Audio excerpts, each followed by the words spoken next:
시편 105편 시작하면서 그리스도인의 삶의 원리들에 대해서 생각해 보고 있어요. 지금까지 모두 4가지를 생각해 보았습니다. 그 첫 번째는 감사하며 살 수 있어야 한다. 두 번째는 그의 이름을 불러 아뢰야 한다. 다시 말하면 우리의 모든 사정과 상황을 하나님께 일일이 아뢰일 수 있어야 한다. 그리고 세 번째는 그 행사를 만민 중에 알게 하고 그의 모든 기사를 말하고 그 성호를 자랑해야 한다. 한마디로 우리 하나님을 온 세상 모든 사람들에게 증거하며 살아야 한다. 그리고 네 번째는 여호와를 구할 수 있어야 된다. 역시 다른 말로 하면 그의 능력과 그의 얼굴을 구해야 한다. 눈에 보이는 어떤 것을 구하며 사는 것이 아니라 눈에 보이지 아니하는, 또 내 손에 잡히는 어떤 것을 구하는 것이 아니라 오직 여호와 하나님 그 자신을 구할 수 있는 그런 삶을 살아야 된다라고 말씀드렸어요. 자, 그렇다면 오늘 본문을 통해 알 수 있는 그리스도인의 삶의 원리 5번째는 무엇일까요?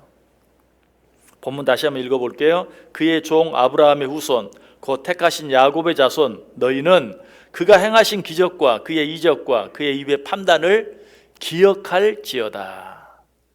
자, 여기서 먼저 아브라함의 후손 택하신 야곱, 누구를 말할까요? 바로 예수 그리스도를 믿음으로 하나님의 자녀된 우리들, 좀 더 쉽게 말하면 모든 그리스도인들을 말하는 것이. 자, 그런데 그리스도인들이 어떻게 해야 한다고 말합니까? 맨 끝에 기억하라. 무엇인가를 기억해야 한다라고 말하고 있어요.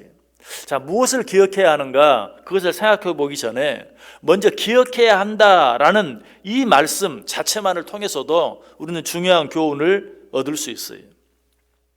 사람들은 세상을 살면서 앞을 내다보며 살아야 된다라는 말을 자주 하죠. 그런데 앞을 내다보면 볼수록 점점 더 불안해지고 염려가 많아지고 궁극적으로는 앞이 캄캄해지고 마는 그런 일들이 자주 있어요. 여러분, 이럴 때는 어떻게 해야 할까요? 여러분, 이럴 때는 무턱대고 앞만 바라볼 것이 아니라 뒤를 다시 한번 돌아다 볼 필요가 있어요. 이럴 때 뒤를 돌아보면 어떤 생각이 드는가? 이보다 더 어려운 때도 있었는데, 지금까지도 잘 살아왔는데 하는 그런 생각이 들어요. 지금 아무리 어렵다 하더라도 이보다 더 힘든 때도 잘 살아왔는데 설마 이 일로 인해서 죽기야 하겠는가 하는 그런 생각이 들면서 오히려 위로가 되고 힘이 될 때가 있어요. 여러분, 신앙생활도 마찬가지. 신앙생활이라고 해서 무조건 앞만 보고 나아가는 것은 아니에요.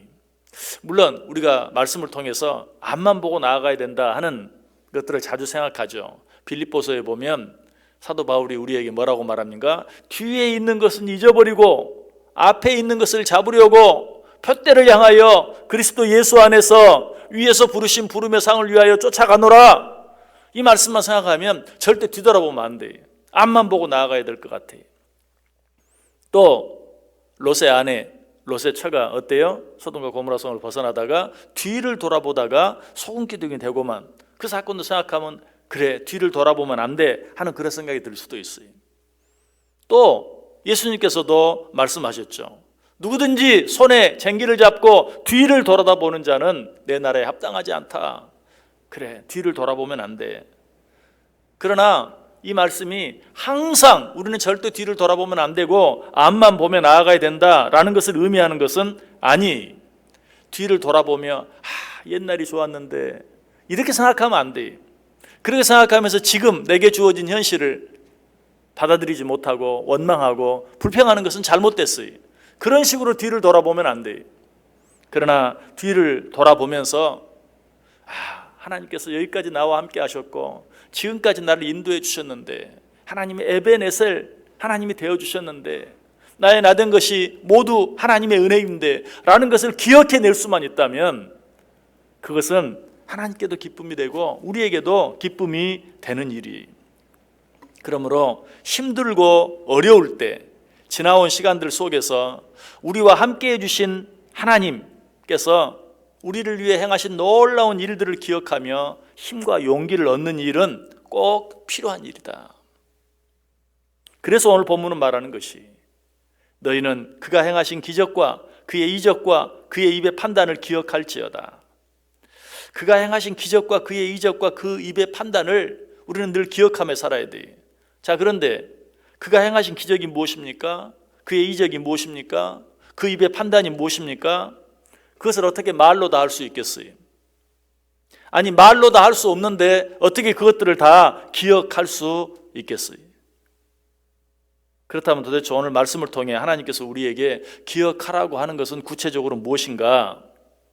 만약 우리에게 내 부모가 너희를 위해 행한 모든 일과 내 부모가 너희에게 한 모든 말을 기억하라 라고 말했다면 그 말의 의미는 무엇일까요? 우리가 살아오면서 부모가 행한 모든 일을 하나도 빠짐없이 다 기억하고 우리가 살아오면서 부모가 나에게 해준 말 모든 것들을 한마디도 빼지 않고 다 기억하는 그걸 말할까요? 물론 그렇게 할 수 있으면 좋겠죠. 그러나 이 말씀은 좀 더 쉽게 좀 더 간단히 내 부모의 은혜를 기억하라, 내 부모의 사랑을 기억하라 라는 것이죠. 오늘 본문도 마찬가지. 그가 행하신 기적과 그의 이적과 그 입의 판단을 기억하라 라는 것은 그분께서 우리에게 베풀어 주신 은혜와 사랑을 잊지 말고 기억하라. 그런데 하나님께서 구차하게 우리에게 은혜를 베풀어 주시고 우리에게 사랑을 베풀어 주신 것은 좋은데 그것을 기억하라 라고 부탁하고 있는 이유가 무엇일까요? 그것은 우리들이 잊어버리기를 너무 잘하기 때문에 그래요. 구약에 나타나는 하나님의 소원 가운데 가장 큰 소원 한 가지가 뭔 줄 아세요? 그것은 당신의 자녀들이 당신께서 베풀어 주신 은혜와 사랑을 잊지 않고 기억해 주는 것이. 여러분, 이것은 하나님 자신을 위해서가 아니 우리를 위해서 그렇게 하는 것이. 우리가 하나님의 은혜와 사랑을 잊지 않고 기억할 수만 있다면 절대로 실망하지 않아요. 낙심하지 않아요. 실패하지 않아요. 원망하지 않아요. 불평하지 않아요. 그 은혜와 사랑을 기억함으로 기쁘게 살 수 있고 즐겁게 살 수 있어요. 감사하고 찬송하며 살 수 있어요. 그래서 하나님께서 내가 너희에게 베풀어진 은혜와 사랑을 잊지 말고 기억하라 라고 말하고 있어요. 이것이 중요하기 때문에 하나님께서는 기회 있을 때마다 우리에게 기억하라고 말해요. 여러분, 성경에 기억하라는 말이 얼마나 많이 나오는지 몰라요. 특별히 신명기에 많이 나와요. 왜? 이스라엘 백성들이 출애굽하면서 너무 쉽게 하나님의 은혜와 사랑을 잊어버렸기 때문에 그래요. 신명기 15장 15절에 보면 너는 애굽 땅에서 종되었던 것과 내 하나님 여호와께서 너를 속량하셨음을 기억하라. 그것으로 말미암아 내가 오늘 이같이 내게 명령하노라. 그런데 이스라엘 백성들이 하나님의 그 은혜와 사랑을 잊지 않고 기억했습니까? 아니, 언제 그러냐는 듯이 잊어버렸어요. 그래서 하나님께서 내가 기억하라는 말을 너무 일찍 했나? 이번에는 한번 뒤에다 붙여볼까? 또 신명기 7장 19절에 말해 내 하나님 여호와께서 너를 인도하여 내실 때에 내가 본 큰 시험과 이적과 기사와 강한 손과 편팔을 기억하라. 오늘 본문과 똑같은 말씀이죠. 기억하라. 기억하라는 말씀을 맨 뒤에 붙여봤는데 그래도 역시 기억을 못해요. 이번에는 또 너무 길게 얘기해서 잊어버렸나? 이번에는 아주 짧게 간단히 분명하게 얘기해요. 옛날을 기억하라. 그래도 기억을 못해요. 이것이 누구의 모습이죠? 오늘 우리들의 모습이. 이처럼 하나님의 은혜를 잊어버리면 어떻게 됩니까? 우리의 마음속에 기쁨 대신 슬픔이, 우리의 마음속에 감사 대신 염려, 근심, 걱정이, 불안이 가득 차게 돼요. 한 걸음 더 나아가서 우리가 하나님의 은혜를 잊어버리면 비열하게 되고 배은망덕하게 되고 궁극적으로는 죄의 자리에 빠지게 되어 있어요. 여러분, 그러나 우리가 이 하나님의 은혜를 잊지 않고 기억할 수만 있다면 우리 마음이 어떻다고요? 기뻐져요. 즐거워져요. 염려, 근심, 불안 대신에 감사와 찬송이 우리 삶 속에 가득 차게 돼요. 여러분, 오늘 하루 어떻게 살기를 원하세요? 2023년 한 해 어떻게 살기를 원하세요?